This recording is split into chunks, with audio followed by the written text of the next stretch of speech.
Welcome to the class. This is energy finance class.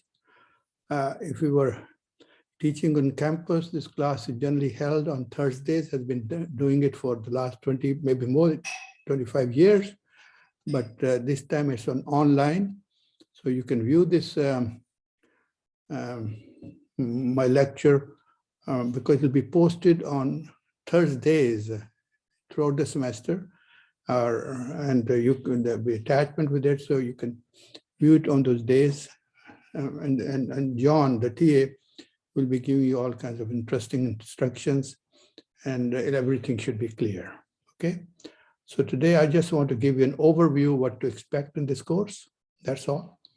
I don't think it's going to be the 3 hours that you probably are prepared to listen to me. It'll be much shorter, I hope.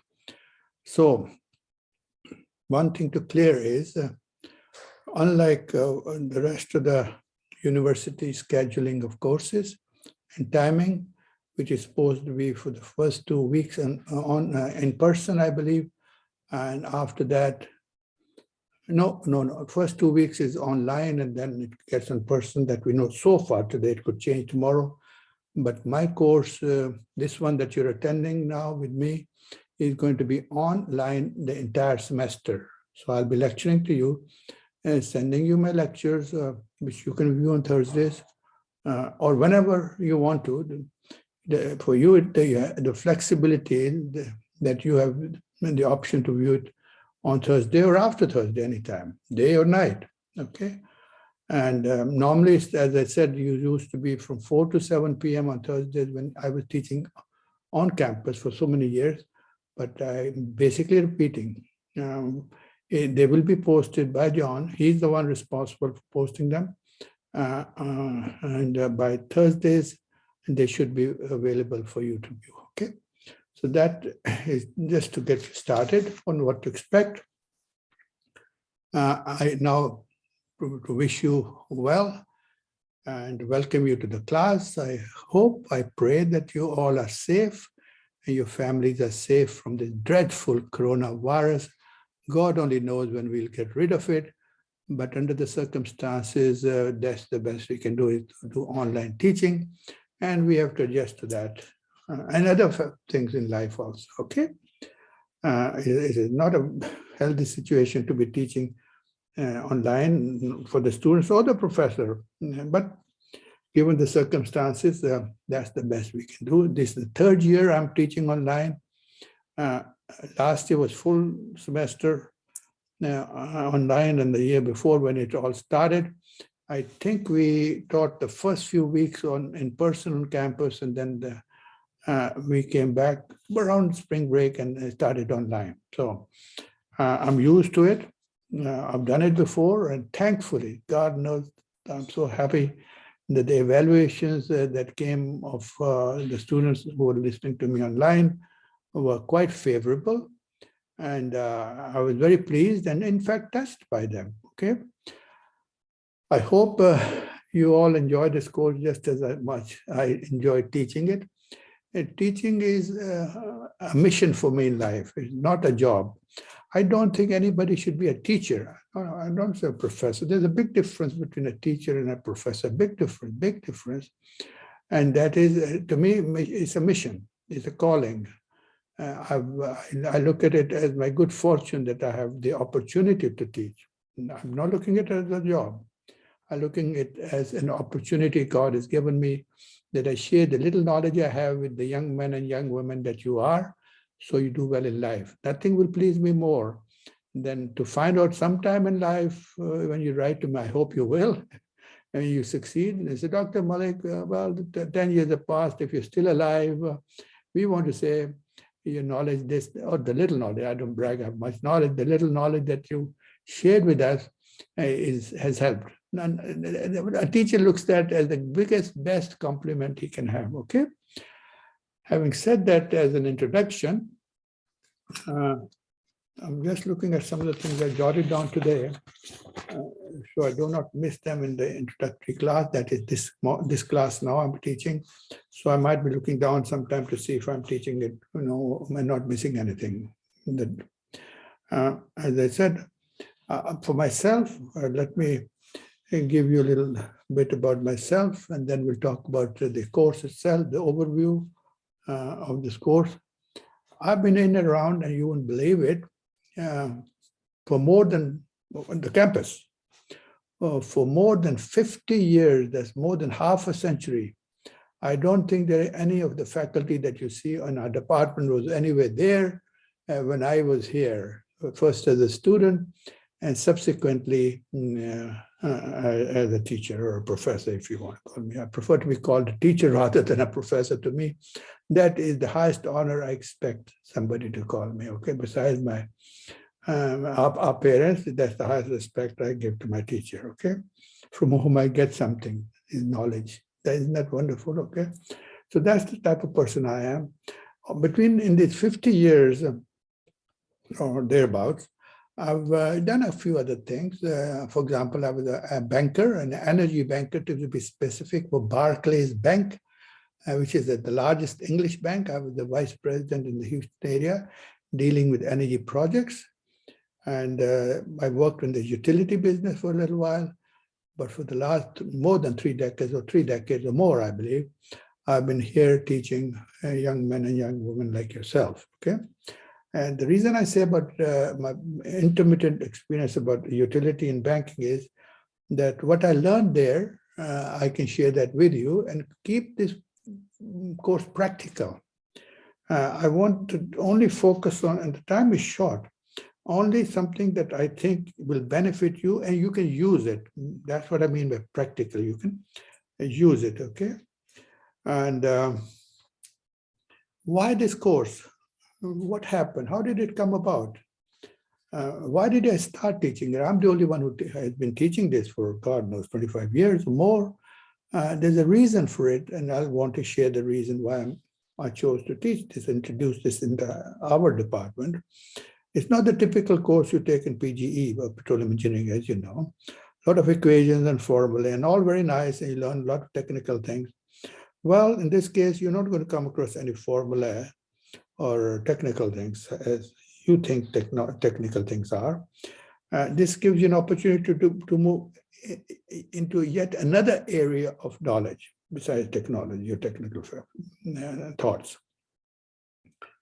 When I was in the banking industry and in Houston, and I looked at the other oil companies going on, and we learned basically with the oil company, what I realized was, this is the genesis, how I started thinking of teaching this course.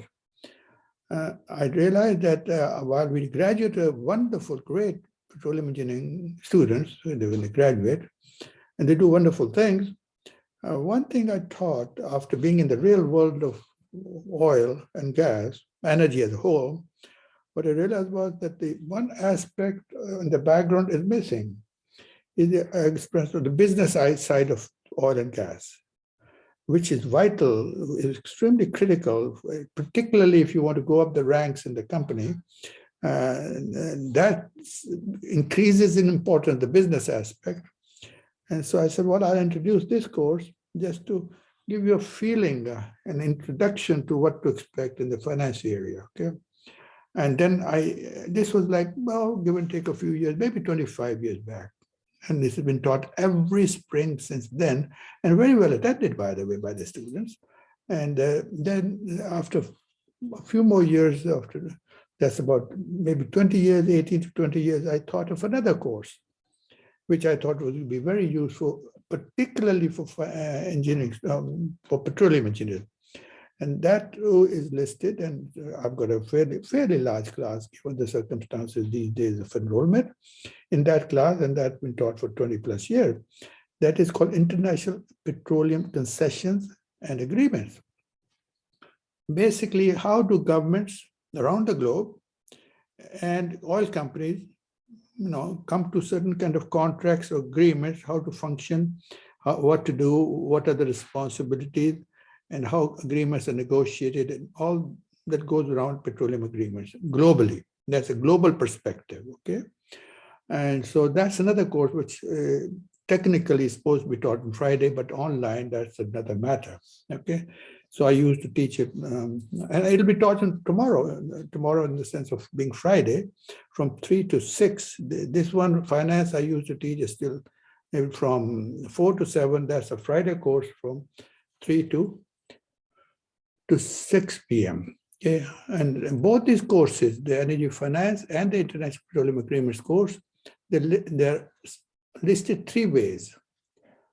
One is especially if you're taking this, when you're in this class, PGE 383, PGE 371, and you notice there's another one section called EER 396. What's this EER business? It's Energy and Earth Resources. I was the director, God knows, many years back of that program, an excellent program at that time. Maybe it still is very good. And I got my daughters, both of them, to graduate in the program many years back. And the point here is that why do we call it EER 396? Because it serves a useful purpose for students to use it as a outside the department course requirement. All PG students are expected to have a certain number of courses. Dr. Safanuri is the one you should discuss this about, outside the department. And when it's listed as an EER course, it fulfills that requirement to graduate. So, but again, don't hold me to that. I let Dr. Let Dr. Safanuri help you regarding what I just said, okay? So that should clear that. What is the EER business going on here? Okay. I'm just scanning between these notes and the notes over here. I'm going to cover the syllabus in about 20 minutes and tell you what to expect, okay? And how will you be graded? Of course, that's I know that's the single most important question students have, and I know that. Anybody who's a professor, has a PhD, has been sitting there like you're sitting as students for decades before they get the PhD, yes. So you can imagine what goes through your mind. I and my colleagues have been through that. We know what the questions are as students, because those that are concerned, hey, Dr. Malik, how many exams are you going to give, Dr. Malik, you check around. I know before you took this, you check with other colleagues who are taking this. Oh, he's an easy person to get a grade. No, he's very bad. He's nasty. He's good. No, he's bad. I like him. Oh, I hate him.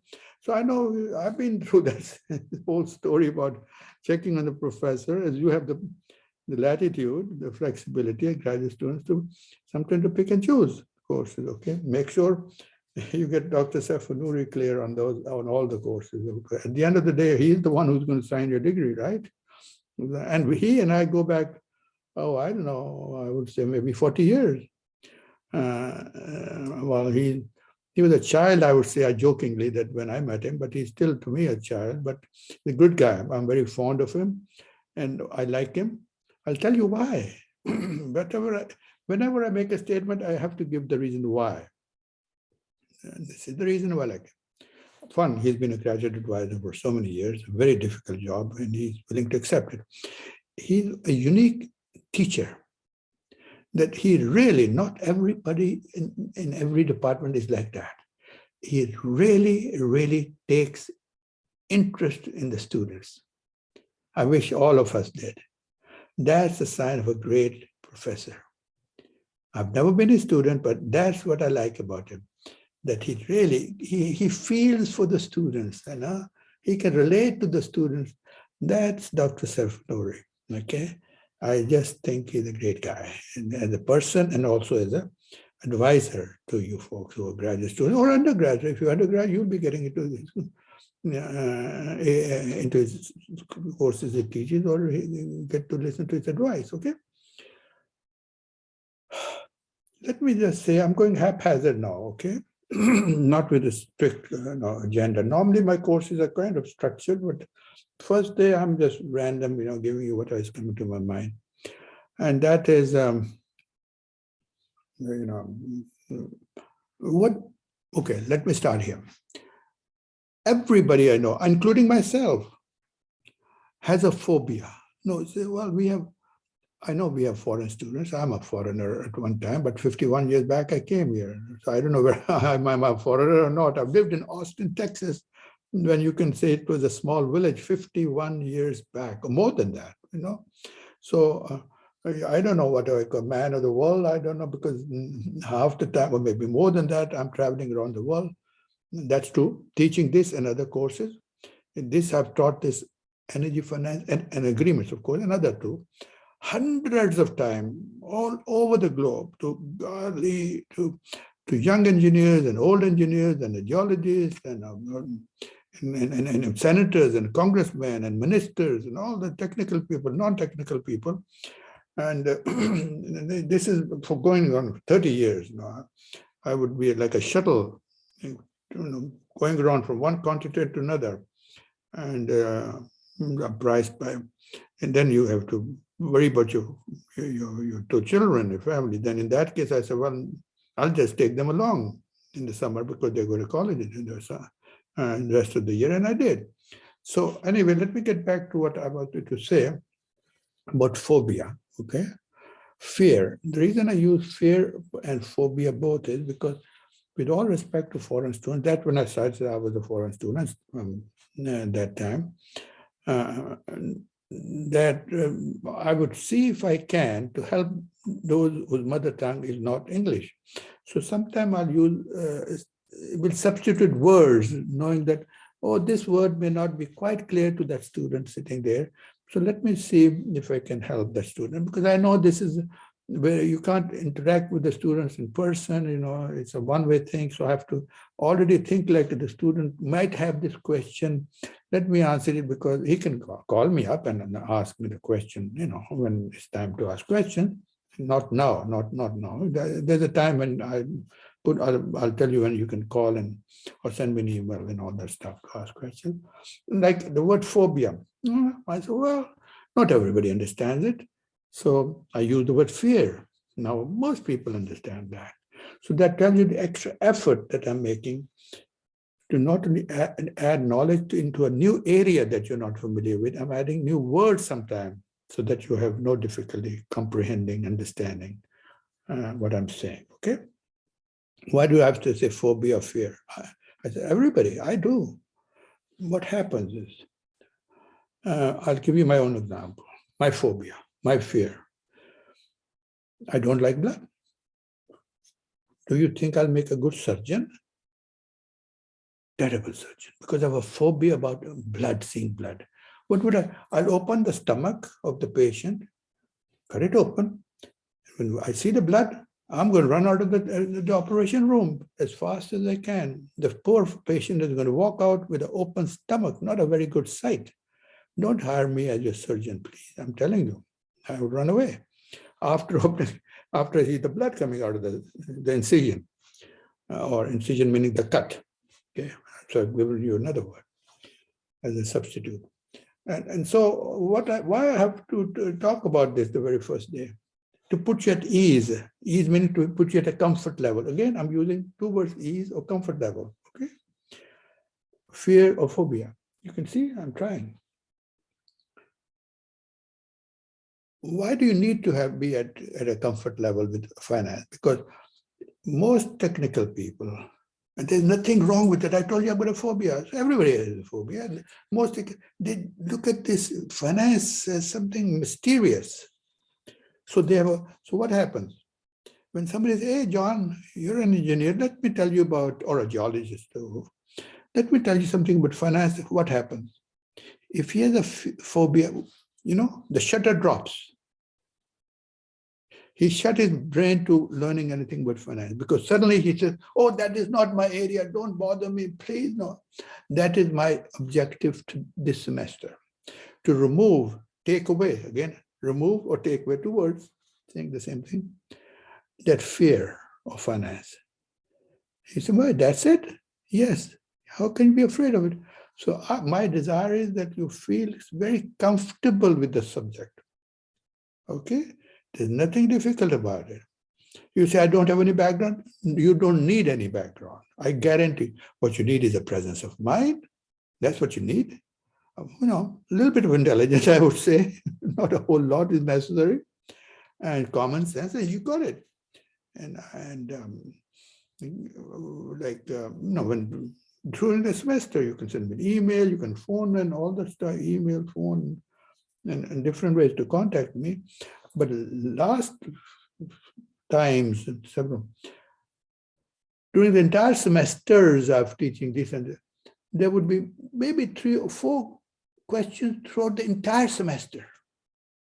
Hardly. And those 2 came like 5 days before the exams. Because I tried very hard to make it all very clear. So, not that you can't ask questions, because people, everything came black and white, nothing to be afraid of, okay? I'm going to, there might be a repeat because I'm saying things off the top of my mind, and then I say, I need to cover this. And so I've just put on number item, it's going to be a practical course. I've talked about phobias. And now, I'll give you an example to make you feel comfortable, where I talk about finance. How many sources of capital are there in the world is the question. Word money or capital, same thing. Sometimes I'll say money, sometimes I'll say capital. People who want to impress you, they say capital, but a normal guy like me will say money. How many sources of money are there in the world? Sorry, you can't answer it because there's no way two-way exchange here. I'll tell you. 2. Due, dos, 2. That's 2, only 2. What are they? Debt, loan from somebody, and equity. Equity means ownership. You own something. Debt and equity. EQUITY. That's it. Only 2. Can I make it easier than that? That's the whole subject of finance. The whole semester, I will talk about debt and equity, entire semester. And then we'll talk about what is the cover, what are the things we're going to talk about under debt and equity. That's it. If I want to make it fancy, next time I'll get up and write it. That's why I put a board over here. Which way do I write? This way, this way. I've got to get used to it. Maybe it's all backwards and upside down. I don't know. Every time, till the end of the semester, I'll be writing all over here when I should be writing here. But so please bear with me. Make it sound fancy. Debt and equity of a company, corporation. Then we'll talk, what is a company? Why do we need a company? What are the benefits of having a company? We'll talk about that. First, define what in the world is a corporation or a company. Is there a difference between corporation and company? No. So the money source to debt and equity, now, this is called capital structure of the company. I've already introduced 3 words: debt, equity, capital. How can you say, if somebody over there asks you, hey, Johnny, tell me what's the capital structure? You say, it's debt and equity. Case closed. How simple can I make it? Let me add a little to get you to think. In any company, the debt plus equity makes the total amount of money the company has to spend. These 2, debt and equity, have to be in balance. So, what is this, Dr. Malik? What does it mean by in balance? What happens if it's not in balance? We don't understand. I know you. I put it there. My job as a teacher is first to get curiosity, eagerness to learn. That's the first job of a teacher, to get you to be curious to learn. And the second job is to find a way to explain what you need to learn, to explain everything, to give the answers. And if I can't, I don't think I have the wisdom of Solomon the prophet, I say, well, let me ask somebody else to explain it to you. Never assume we are Mr. Know-it-all. I have never done that. Please, let's be humble enough to say, well, there's so much that I still have to learn. Believe me, till the day I die, I still will be learning whatever I can learn. I'd rather meet my creator with a little bit of knowledge than be through ignorance. Okay? And learning gives you pleasure. You are so fortunate to have the opportunity to learn. The millions and more, billions maybe, young men and women would have loved to have your place to learn. They make learning amongst your missions in life. And once you learn, that's when your other part, I didn't say what, begins. Then share. Then share it. Don't keep what you have here to yourself. That would be a selfish human being, and you're not one of them for sure. Share it. There's something unique about knowledge. Let me share that with you. Besides, it gives you pleasure. It gives me immense pleasure when I share something with somebody. When you have a car or anything tangible, I mean like concrete, like a car or a house, or you give it to somebody else, who has it? That person you gave it to has it. You don't have that house anymore. Remember, with knowledge, that's not true. When you have knowledge and you give it to somebody, that somebody benefits from it. But you don't lose your knowledge. The house you gave it, you don't have it. Knowledge, you keep yours. Why not then share it? When you keep your knowledge, and the other fellow, I'm being philosophical, but that's the way I am. The whole course is going to be thrown in these kind of examples. That comes with age. I had no idea what I'm talking about when I was your age. Value that from the old people, that they bring in aspects that are just beyond finance. I've just added a thing over here. My job is not to just to give you finance, debt and equity. No. That you could find in any book. Is to give you that and more.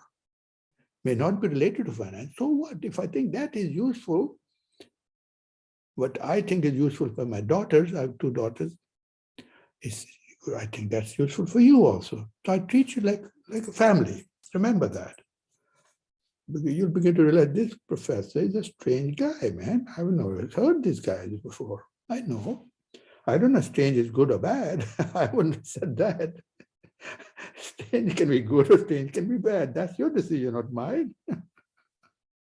Let me carry on here. Let me see what else. We do have a young man, John, Jeon, who is there serving as a TA. He's a good, fine fellow. He's been with me for 3 years.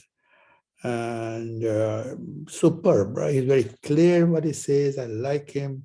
His precision, very precise, writes good, clear sentences, easy to understand, covers all the bases. So you can tell if I have kept him. This is the 3rd year he's going to be with me in an online. And he's been there before that when I was teaching in person. But so John, Jeon. And in the syllabus, you'll see there is a contact, how you can reach him. John, and either through his email or his phone number. He's a good guy. But careful, he will only, what happens now, the way John and I work as a team, always. I do the lecturing. These lectures get taped. Right now, they are being taped. After the tape is about the lecture tape, then I ship them to John. No, send them to John. If there's an attachment necessary, there will be attachments sometime to make it easier for you to comprehend my lectures. So you can follow the attachment and while I'm lecturing. Then he is the one responsible to send it out to every one of you, so some canvas or something like that. So that's a logistical thing. He sends it out. So be careful. If you have a question about logistics, John is the one to answer those. Oh, well, the tape didn't arrive on time. Or you may say, well, John, where is the attachment? I don't see any. He's the one responsible. He'll answer it. It has never happened before that I know of, that anybody had anything to do with. They were not getting something. Logistic. Is there not to answer a question about the subject? What is debt and equity? That's not his area. So please, that is my responsibility. The subject, the topic, we'll talk about project finance and balance sheet finance and all the good stuff. That's not his area. The syllabus that you'll be receiving with this lecture, today's lecture, as an attachment, that syllabus has nothing to do with John. That has to do with me. His job is just to make sure you get the tapes on time. Let's be very clear about it, okay? And again, in the part, toward the end of the syllabus that you will receive, or in the attachment, there is his whereabouts, how to contact him. And he's very dutiful, that he will respond very quickly, okay? Or you can copy that to me also to make sure I carry it too, so I know I can follow up with John. But we've never had that need. But if there is, let me know. Now, I'm kind of preempting, going ahead of myself, but that's okay. It had to be covered either now or after 20 minutes. Is a part of the syllabus? No. Well, let's put it this way.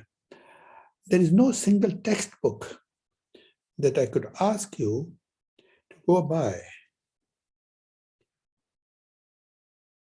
because I was not happy with any single textbook that I could ask you for that. So what did I do over the years, especially when I was putting this program together for finance management? I copied articles and from various conference proceedings, maybe okay, different sources, chapters from books, and collected them and made it into a book. The cost is very reasonable. I don't know what the copy center at the university charges, very reasonable. And the lady there, her name is Melissa Lopez, Lopez. She has done this printing of those. She's at the university copy center. The details are in the attachment, so don't worry too much about it. This time I just want to introduce you. And she knows, she did it last year, the year before, that when you ask her for this book, I think it's called Energy Finance or Unique Number or something.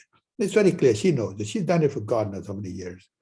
And is a fine lady. I talked to her last night. She said, I'm ready to go whenever they call or they send me an email and tell me how they want this book, in print or otherwise, and they'll ship it to you at a very reasonable shipping cost. Okay, I wanted to make sure that the cost burden on the students for my courses is reasonable, because I've been a student. I know students' budgets are reasonable, and so have the professors, by the way. Budgets are reasonable, okay? And as I said, in the syllabus, you'll know how to contact her. Ask her for the book. But a word of caution. The book has articles and conference proceeding and chapters from different other books that I've copied and put it into one book. Be careful. There's no way on earth I expect you to understand everything in the book. You can't. For that, you have to have very advanced knowledge of many aspects of finance. And you don't. I know that. So I expect you only, I repeat, only to follow that part of the book or those chapters of the book or those proceedings from conferences, only those and that I cover in the class. Okay? Sometime I'll give you a reference. Well, this part of my lecture I covered on chapter 11 of the book. Now, in chapter 11, there's maybe there's 20% of that I need for you to know. The remaining 80% is beyond you at this time. So I don't want to overburden. You can see I'm not trying to overburden you.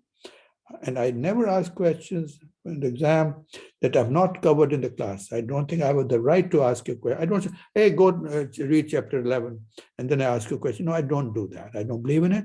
I have to cover chapter 11 first, and then I do have the right to ask you a question if you're paying attention. Do you understand that, okay? So only concentrate on the portion in the book that I'm asking, that I'm lecturing on. And as I said, not always, not every lecture has to have an attachment. Okay, some will and some will not. And that John is going to send to you. Melissa Lopez is the young lady. In the university, in the Texas Union, I think they use even a big cafeteria there.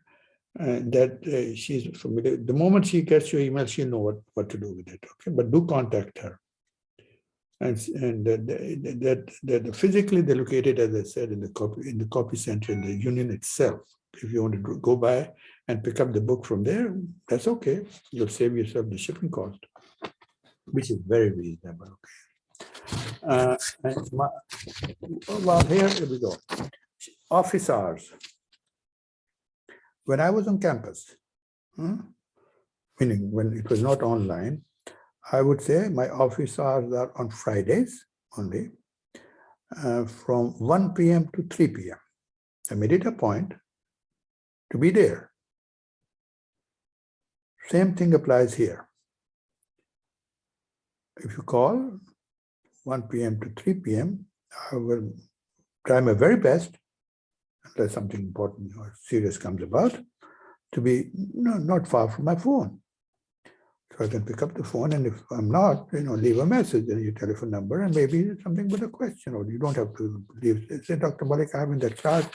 I had a question with that. Okay, that's it. So I'll call you back and mentally prepared what to expect. I don't know that, I don't think I ever got a question during that 1 to 3 period, but I will make sure I will be there, God willing. Otherwise, that's not all. You can get hold of me through email or phone or any other way, anytime of the week, anytime. The 1 and 3, I will guarantee I'll be there, but at any other time, you're taking a chance. You can leave a message, you can send me an email. So how flexible can I be? Call me anytime. Nights, I tend to sleep early. 6:30 is, you're talking past my bedtime, okay? Because I get up very early, very, very early. I mean, so early when most people are going to sleep, I'm getting up to start the day. So 6:30, I'm kind of half asleep, but there's a whole day there. You can call me, okay? Having said that, I wonder if anybody will, because nobody's ever done so, but I welcome it. No problem. Call me on the phone, send me an email. We can have a chit chat. Okay. Okay, now I'll be getting to the syllabus in this. Okay, I'm trying to make sure I cover everything here. Nothing here. I don't know. Let's turn to this one. This is another one.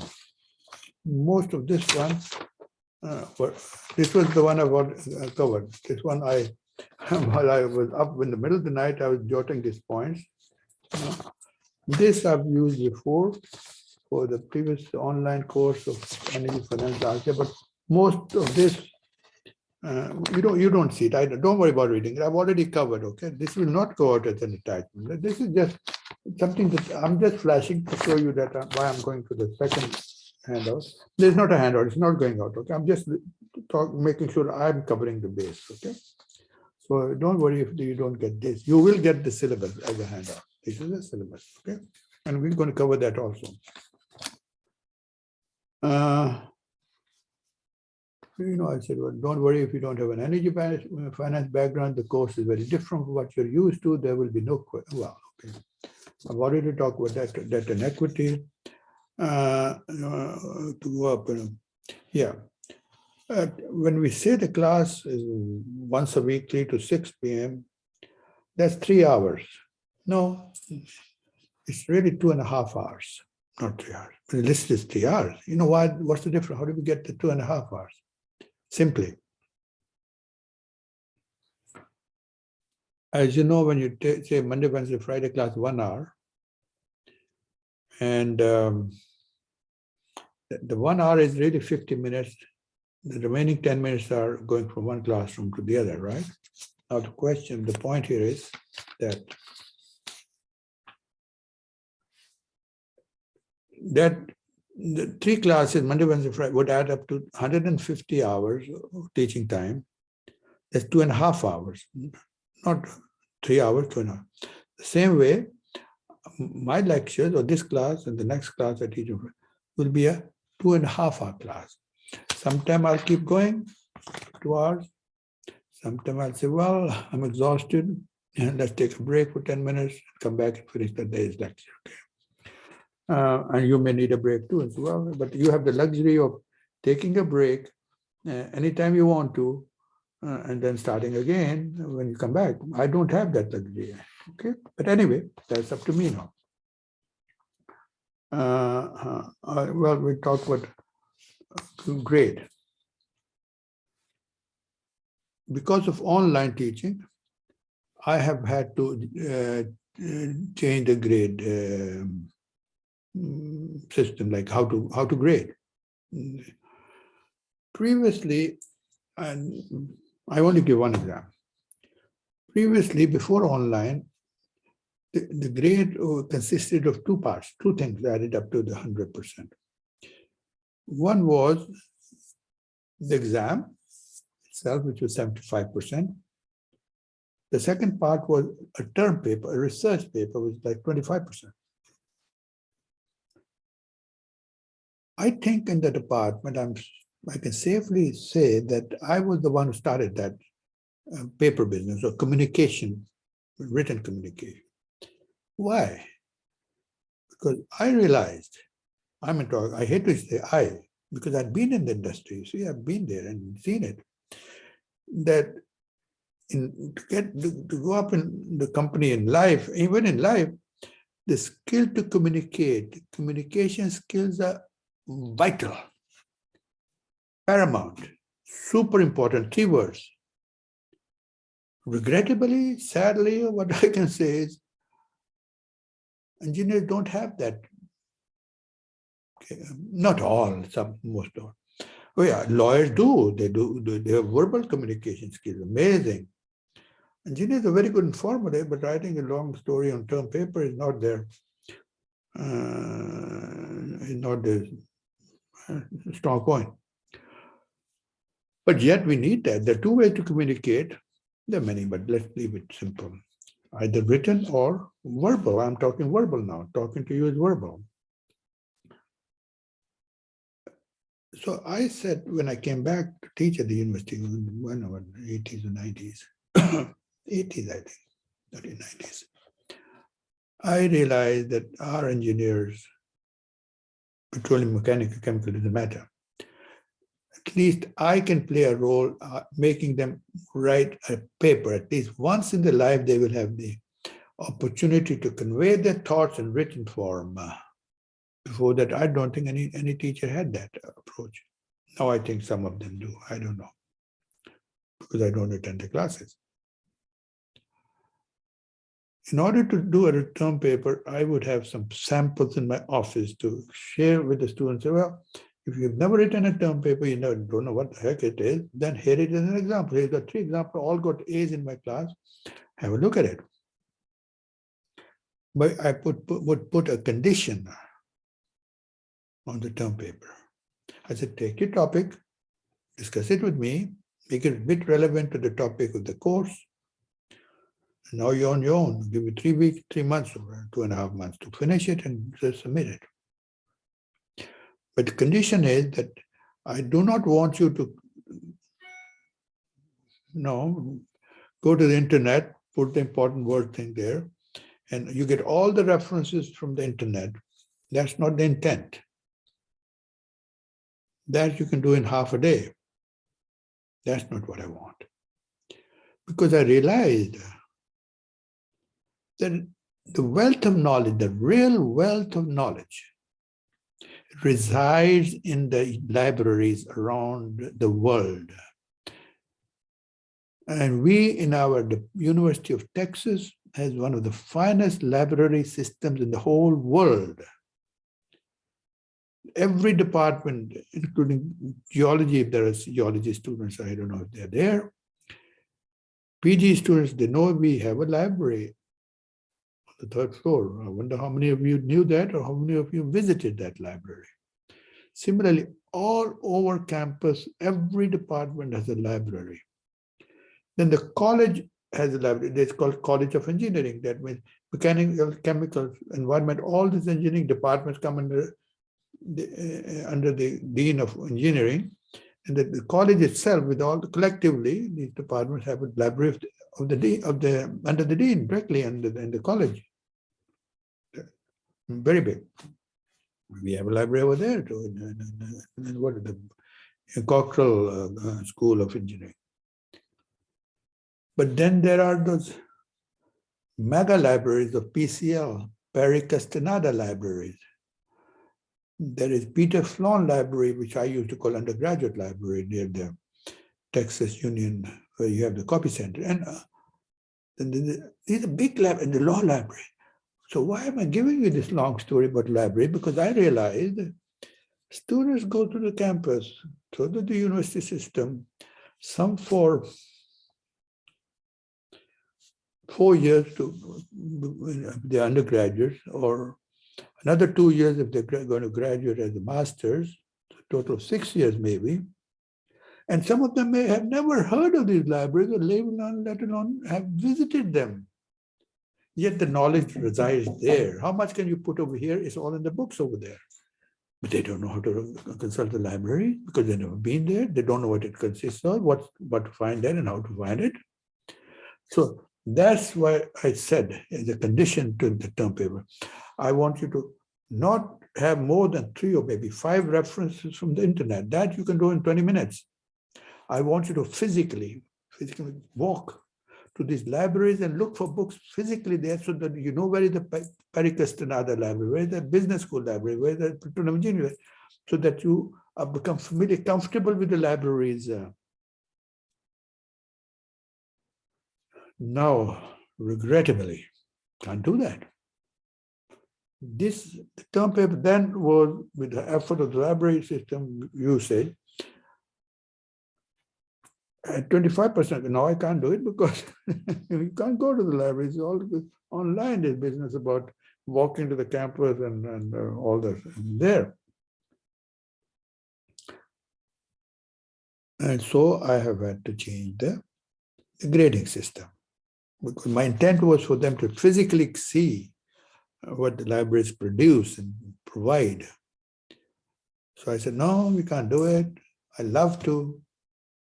You can't. So I had to eliminate the 25% attributed to the term paper. Therefore, your grade will be 100%. There will be one exam, 100% will be based on that one examination, no term paper. Okay. So that's what it is. The grading will be 100% based on one exam. I've cleared that. Why do I say communication is important? I've been it, done it. You have so many teachers. You didn't get to graduate school or even undergraduate without experience. Carlos, dozens of teachers in high school and middle school and elementary school and undergraduate, graduate, and further on. Were they all the same? In the ability to communicate the subject matter? Ask yourself that question. I don't think so. They were not all the same. Example, we hear, oh, this person became an engineer, or that one is a doctor. How did they become engineers and doctors? Why did they pick that field? Have you asked that question? I believe it's the teacher who had a major role in the person, you and I, going into engineering versus going into business school or versus into medicine. That teacher, professor, if you want to call him, who made physics and math simple, person ends up liking it. He could communicate, the professor, difficult physics theories.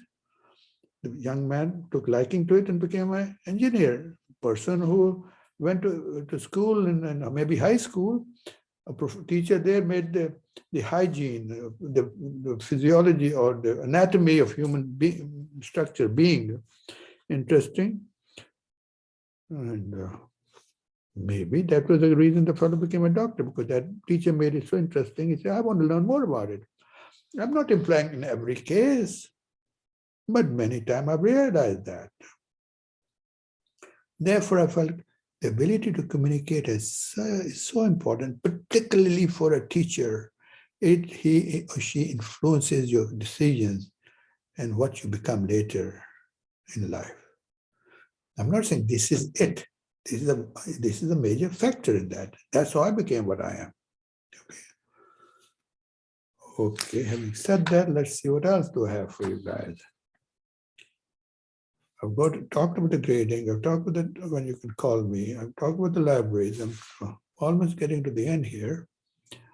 I'll talk about capital structure. Give a send me. I've given you my telephone number and also my email, okay, and talk with Melissa Lopez. I'm just making sure loudly that I'm not missing anything. You will need the information code finance throughout your life. Okay, yeah. This is a bit haphazard. I could have started today's lecture with this thought. This is one area of finance that one or you all would, and I did, and would need for the rest of our life. There's some areas that are only applicable on the job. I'll give you an example. The second course, International Petroleum Concession Agreement, is only applicable if you're in the oil business working overseas. It has nothing to do with your life. This is a different course. The usefulness goes beyond your job. Example, you're going to make a lot of money already in petroleum engineering. Make money. I want to tell you my salary, 2 master's degrees in Austin, Texas, $857 a month. I know what you're saying. Oh, Dr. Malik, like my grandfather, he always tell me this thing was costing 1/10, maybe 100 to what you're paying now. I know that. I've been through that, okay? But again, I'll tell you, but no, it's not 857. I know you're making 6 figures, 100,000 plus. Don't waste all of it. I hope you're going to invest some of it. So this course will help you there. What's a share? What's a bond? What's a preferred share? What's a common share? Terminology you had no idea about. Maybe you did, maybe you did. Some you did, some you didn't. Your knowledge will tend to be not complete, a little more than you came to the class, started the class with. So in that regard, how will you invest? These are questions, obviously, that you will have to address with all the money you're going to make. If you do it wisely, you will be very happy. If you don't do it wisely, I don't know how you will feel about that. So that's the difference between different courses. That this goes on throughout your life in terms of stocks. What's a stock exchange? What do they talk about Dow Jones?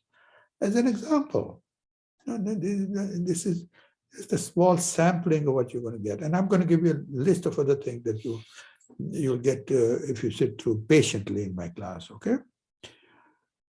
I jokingly sometimes say, I wish I had, if I can brag about my knowledge, which is very little, that I have now, and I was your age, in the 20s, mid-20s, okay? It doesn't work that way. Knowledge comes with age and education, all that stuff. By that time, you have no hair left here. It's, oh, I wish I knew that. I wish. So respect the old man because he can tell you that it took me many years to get it. I'm just giving it to you maybe in a few sentences sometimes, okay? Now,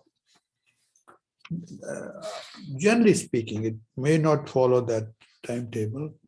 The first half, till about the spring break, I think, or maybe a week before or so, the focus of the course will be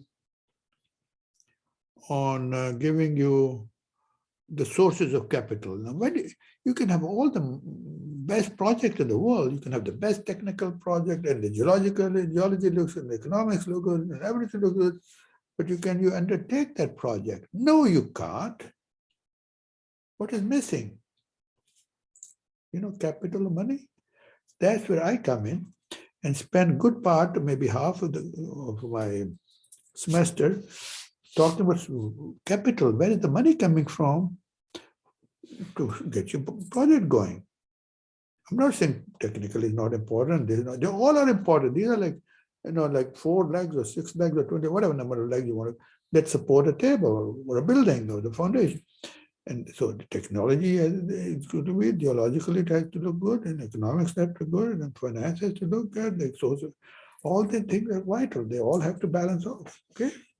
So this will be the first few weeks of this. I think around springtime, maybe a little before or after, I don't know exactly how far we'll go, depending on the depth of my lectures or how much I cover, and that's what dictates how the speed of what I cover and how much I cover and what period I cover it in.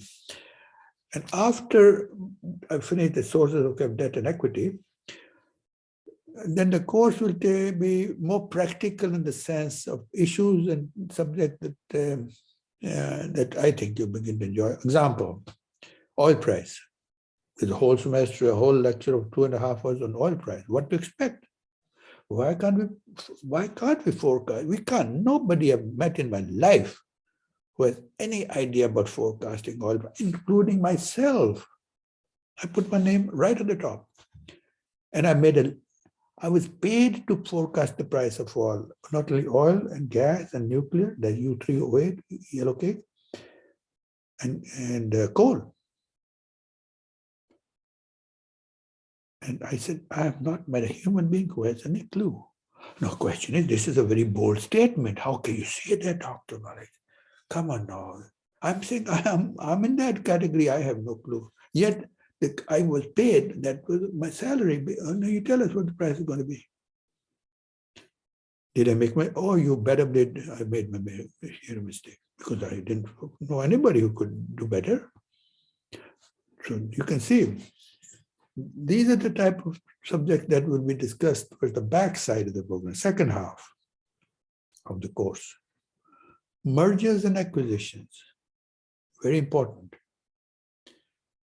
You hear, ExxonMobil. ExxonMobil, for 100 years were two separate companies, distinctly separate. And then they merged. Why? Is the question. We could discuss that. That's real life. And so on. Oil price, merger, privatization. Most US students don't understand what is that going to be. Many companies overseas, outside, are owned or operated by the governments. They're called public companies. However, governments have realized to move these companies from under the government umbrella into hands of individuals, private citizens. That's called privatization. How do they do it? Why do they do it? Why? Logical question happening all over the world. Texaco, what is Texaco with Phillips? Chevron, no, Texaco, Chevron, Texaco, and so on. Every time you turn, you see this combination Texaco, Chevron, and Mobil. These are individual companies. Suddenly they have decided to merge. You probably haven't heard about Amoco with BP. Amoco is an American company. BP took over. Sometimes they merge, sometimes they get acquired. Is it a good idea or not a good idea? Just because two big boys are doing it, two big girls are doing it, ExxonMobil, does not make it the right decision. Never be impressed by the size of the company. We'll talk about what's the difference between a small company and a big company, a small person and a big person. I'm not going to reveal everything now. Stay with the course. I've yet got a right answer from anybody around the globe when I say, there's an important person and there's a less important person. What's the difference? Not that way. One is big and all that stuff, big size, like a sumo wrestler from Japan. And the other one is not, is a skinny, like, I won't say like myself, but a skinny guy. What's the difference? So we're going to talk about those, maybe a little philosophical at that time. Those are real life situation, practical, okay? Now, when I'm looking at this note, I say, well, what's left now? I'm getting towards the end.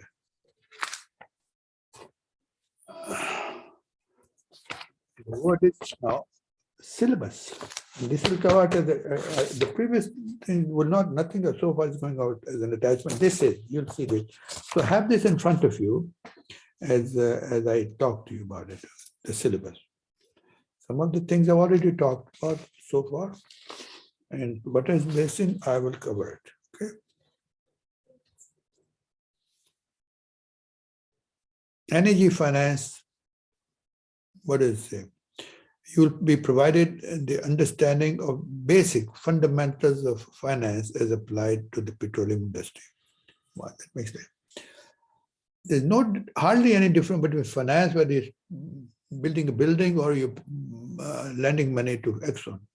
Finance is finance, source of capital, whether you're building a building or lending for drilling, it's no different. You're still getting somewhere to get somebody to give you money. The only difference I would say in this course, it says energy finance.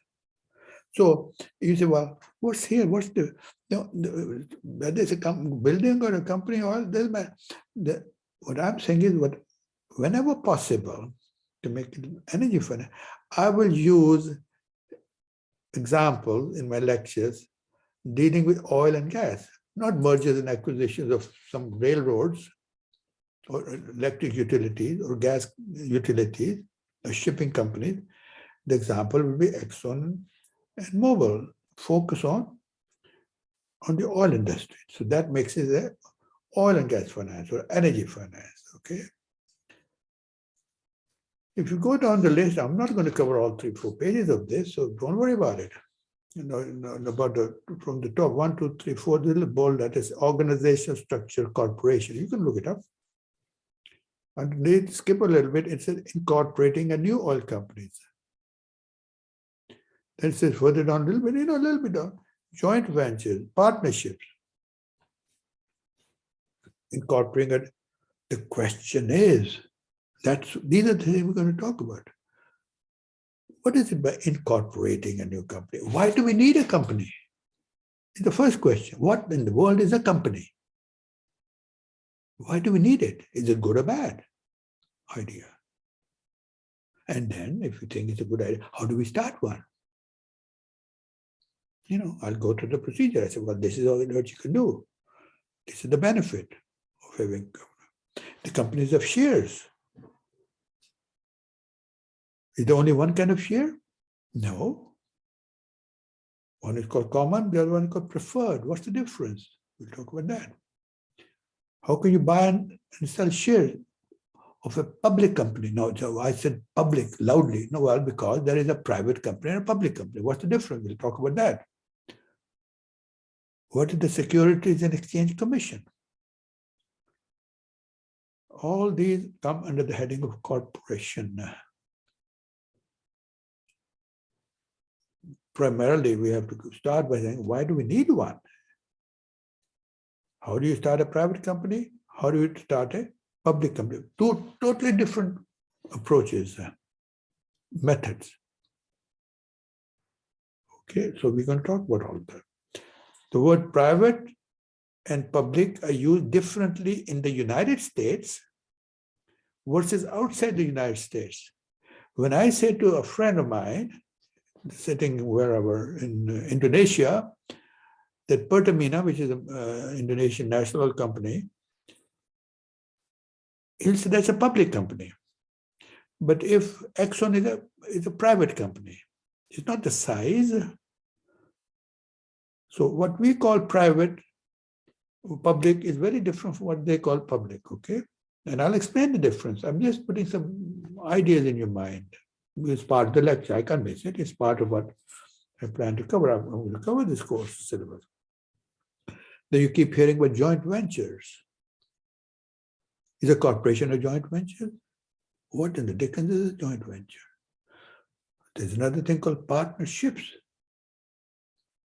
How many people know the difference between a corporation and joint venture and partnership? Is a partnership a joint venture? I don't know. We have to talk about it. Okay. And there's another there's a partnership called limited partnership. There's another one called master limited partnership, MLP. What's the difference between a limited partnership and a master limited partnership and the joint venture and the corporation? Things that will help you a lot in the future. Turn the page. Energy project finance, right at the top. You can borrow and go to the bank and say, Mr. Banker, here is my project. Look at the good things and the bad things about the project. And give you the money based on the project. If you like it, give it to me. Give the money, give the capital, okay?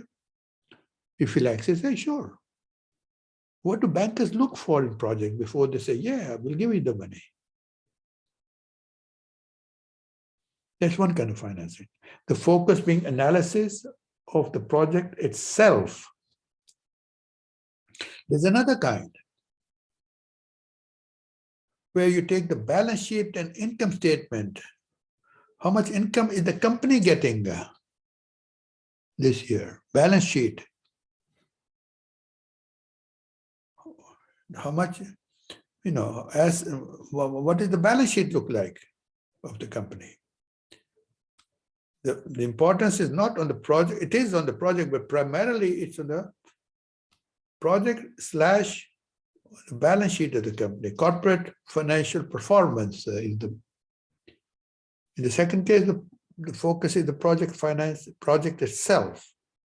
Less importance on the corporate entity. They're both important. Never ignore the financial performance of the company in either case. But it's all relative. Here they focus more on the financial performance. Here they focus more on the project itself.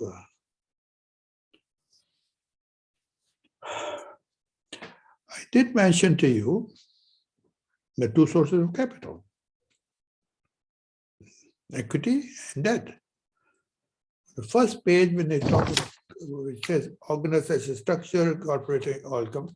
That's all covered under equity. Now we have to still cover debt, loan financing, getting back money from the bank for a loan. What are the different kinds of loans? Is there only one kind of a loan? Oh, there are numerous kinds of loans. Make it simple. I'm not going to make you super expert bankers in a matter of 2-3 months. No, that's not the intent. I want to give you a little bit broad understanding, general understanding, so you can ask intelligent questions of the banker or whoever you're dealing with in the subject. Are you going to walk out expert in 2 or 3 months? I doubt very much. Is that my intent and objective? No, it is not. It is that you are comfortable. You can ask intelligent question of your banker, maybe. So the question is, what kind of loans? Secured and unsecured. Sometimes, today I'm not going up and writing. There's a board, I'm going to start writing a lot. I've got interesting pens over here. I've got pens and all over in this table over here. What's a secured and unsecured? And bonds. You keep hearing about, a bond rating and bond. I mean, it's a financial instrument, okay? I'm not, people laugh and say bond. Oh yeah, James Bond. No, we're not talking about James Bond here. Bond is a financial instrument. What is it? Was it good to put that you can buy a company equity and buy a share, but then you can lend money to the company, buy the bond. So here you call a shareholder. If you buy bond, you're a bondholder of Exxon. What's the difference? Shareholder, lender. Bondholder is a lender, like a bank. There's a bond rate. The bond rating, and so on. There are many aspects of bond that we will talk about. You can go through the list yourself. I don't want to take your time at this time to go through this entire list of different things we're going to discuss under loan financing.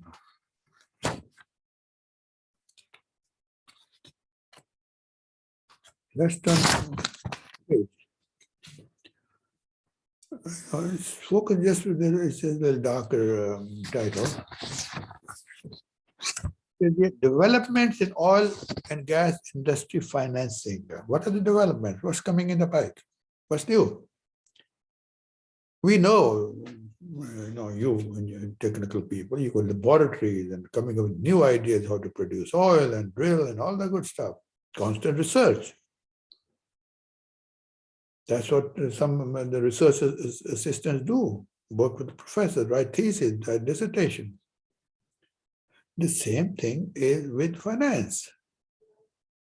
It's not only technical area, we're doing research and finding new ways to produce oil.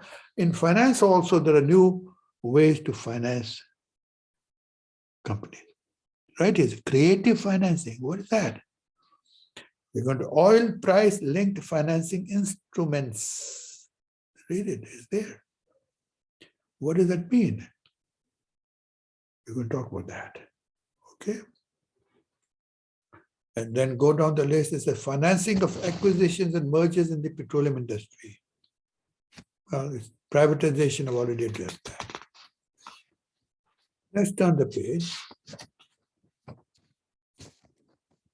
Grading has already been conveyed to you. It's 100% on the exam. The textbook, it says clearly you can order it to Melissa Lopez. Her email address is given, her telephone number, 2 of them are given. You can call her. Let's say Dr. Malik's course, finance, she'll know. She's done it for God knows 20 years, so she better know. My contact, area code 512-329-0666. My email address is given over here, you know. T. John, or I don't know how to pronounce his last name, you can ask him. 512-915-9426 is his phone, and then his email is given. Now, only one thing is left, and then we're done for today's lecture. As I said, this is going out what I've just covered, all this. I'll just flash it for you. All this is going as an attachment with this lecture.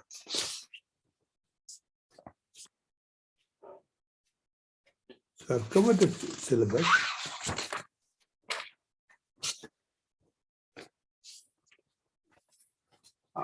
The next and last page. You know, when I talk about term papers, I want students in the past write term paper for reasons of I gave you and all the good stuff to walk to the library. Remember? Now I'm doing this in the last, because I'm wondering if I'm there as a student. I'm looking at you folks like I'm a student now. Not like what would I expect the teacher to tell me? So I'm almost like playing 2 roles, okay? As a professor, teacher, and a student now. And you think, well, what are the topics he gave last time and last semester to this? Well, when the university was open, the library was open, that write a term paper. What does it mean? Well, you know, these are the topics they can write on. In fact, I would ask them that they could pick their own topic when we did it before, 3 years back, 4 years back. And do come and check whether it's acceptable or not. As long as relative to the subject of finance and energy, I would normally 90%, 100%, I'll accept. So I've got 1, 2, 3, 4, 5, 6, 7 topics. That'll list of 23, as you can see. It's just a sampling. These are the topics on which the students have written in the past.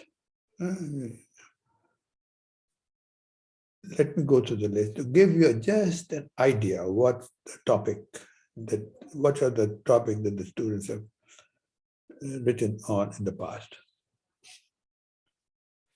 And I'm not going to go. Number 3, then I'm going to skip a few, but this could take just 2 days to just go through it, just to give you a sampling and understanding, you know.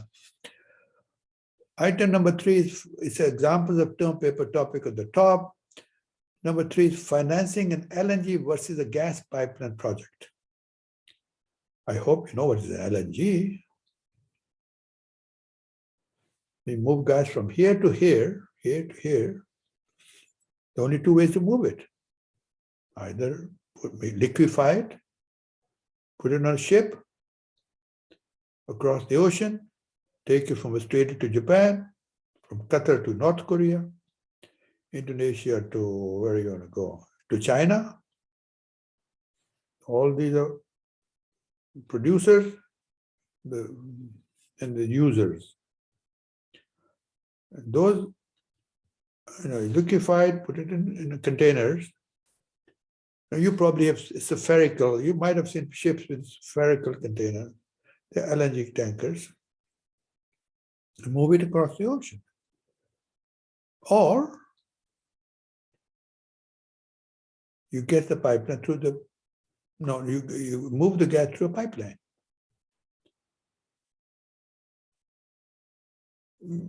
Generally, that's done for on land pipeline. These days, there's a big political thing going on between Russia and Ukraine and America, because Russia has built a pipeline, just completed, that does not go on land. It goes to the Baltic Sea to Ukraine. No, it bypasses Ukraine, it goes to Germany. And then there's a question, it's geopolitical. What if Russia stops sending the gas to Germany? What would happen to the German economy? So these factors are looked at when you moving gas through land. Previously, gas used to come from Russia through Ukraine by land, pipeline, of course, and onto Germany or France or Italy. But now the Russians are saying, after building the pipeline called Nord Stream, N-O-R-D, it comes from Russia through the Baltic Sea, doesn't go on to Germany, from Russia to Germany through the Baltic. So to avoid that confusion about Ukraine. So in other words, there are only two ways. So the question is, which one, a big decision that has to be taken is financing of this pipeline. Where will we get the money? Will it from equity? Will it from borrowing? Will the bank lend us, not lend us? Where are the markets, where the consumer, where the producer? All these have to go into financing discussions, okay? So that would be an excellent term paper topic. And all of these term paper topics that you see here, 2,300, list can go on to maybe a few hundred. I just picked a few, have been written on, and students have picked them and they've written on it. So these are doable ones, but you don't have to worry about it because we're not going to require that of you. Okay, this is just to give you an idea. Let's skip for number 5. China's incentives for foreign investments in the oil sector. Every country in the world wants investment to grow the economy, obvious. From domestic sources or from overseas, foreigners coming investing in America. The many factors that foreigners look at is exchange rate, stability of the country, political stability, there's a long list. For that, if you take my International Petroleum Agreements course, I cover some of those risks. And what are the factors that companies look at before they go to China versus Bolivia versus Ecuador versus Australia, okay? And in order to attract foreign investment, not only in the oil sector, governments introduce incentives. Let's say there's Norway and the UK, the North Sea has a lot of oil. So why would a company go to Norway and not go to UK, or vice versa? If they both have a lot of oil, maybe one gives better incentive, financial, than the other one. So this is what I'm saying. What are the incentives is China giving for the oil industry to produce, to come and help them explore and produce oil, okay? I might surprise you about China tomorrow because most people don't understand China as a producer, but yet is one of the biggest producers of oil in the world. We only talk with the Middle East and all these countries, Saudi Arabia. We don't remember China is a big producer, but maybe tomorrow in some discussion, I might bring it up. Because tomorrow meaning the next lecture, whenever I say that, I hope you understand that. I'm going to digress a little bit in my next lecture from pure finance topic. I feel that this would give you, may open your mind a bit, may give you a little global perspective about the oil business, okay? Because this has been very popular when I go around the world, and can you imagine how many places I go to? People say, we'll come here. I said, no, don't even come here, because you will make over here, okay? To listen to me. So the point here is, as I was saying, that we have to look at how Britain and Norway What kind of incentive is Britain giving? Because companies look at many factors, as I said, and versus Norway, and then decide where to go. So this is what China, and I'm just opening up just to get you an idea of what was included in this topic. Okay. Number 10, tax burden on U.S. oil companies. We always hear, oh, American legislation, okay, legislation, laws, regulation. Oh, they favor the oil industry. Or they give too many tax benefits to the oil industry. Or they've got too many lobbyists there from the oil industry. Oh, this. We don't know. These are statements. Maybe they're right, maybe they're wrong. Somebody wrote a nice paper on, well, tell us really factually, with knowledge and data, now what is the tax burden on the oil industry versus the steel industry versus the pharmaceutical versus the car versus the agriculture? And so because we keep hearing, oh, the oil industry gets away with a lot of these tax incentives. Well, maybe they do, maybe they don't, but somebody has to tell us the reason why. And that is again discussed a lot in my second course on the oil policy of what are the different ways to attract companies. And that's part of the second course, okay? International agreements course. Number 15, impact of mergers and acquisitions. M&A means mergers and acquisitions on oil companies' financial performance. Interesting topic. All these interesting topics. What does that mean? When company A merges or is acquired by company B, they expect some results, probably positive results, otherwise they won't do it, right? Simple as that. So the question is, if I may, number 15, what are the financial impact of those mergers? Did they pan out the way they expected them to, or were they failures? They expect something, doesn't mean it will happen. It may or may not happen. So that's the question. In this paper was, in the financial performance, how did the stock behave? Did after acquisitions or merger, did the company stock go up like this, or did it come down, or did it stay the same? That's financial performance, measured by the stock, by the share in the stock exchange, simple as that. Number 16, impact of oil prices on oil company stock, tied to number 15. 16 and 15 is about the same thing. Well, how do oil prices impact the stock prices?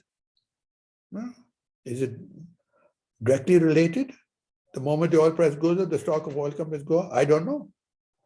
Looks like it, they will, but I can't prove it unless I see data. Then other thing is, well, there is a major oil company like Exxon, there are small companies, very small. Do they both, the major and the smaller oil companies behave the same way, the stocks behave the same way after the oil price increase? The research is where you want to take it.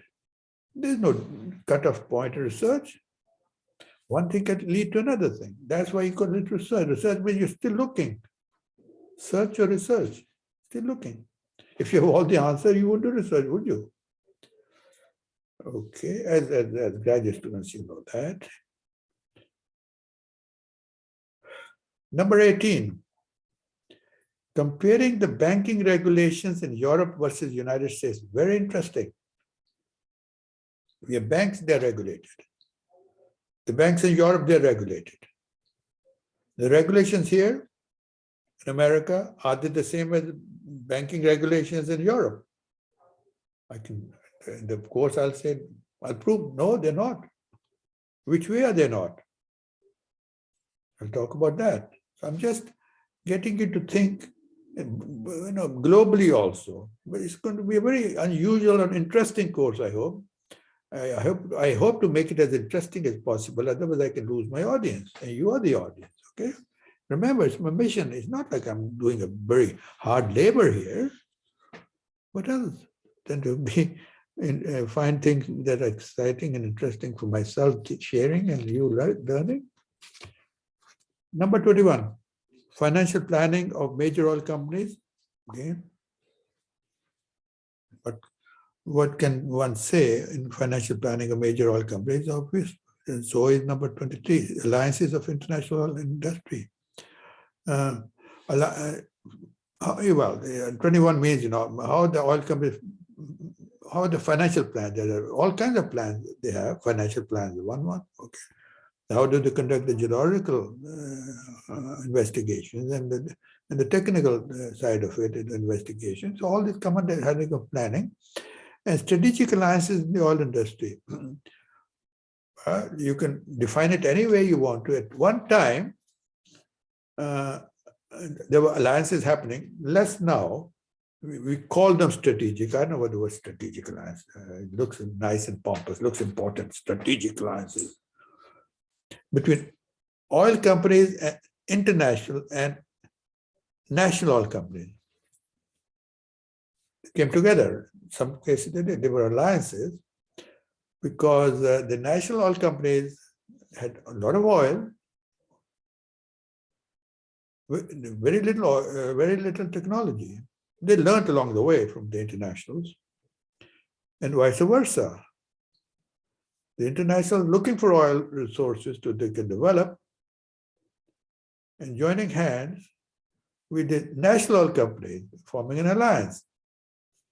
As I said, that is happening a little less and less. And that one time there were a lot of these alliances happening between the international and the national companies.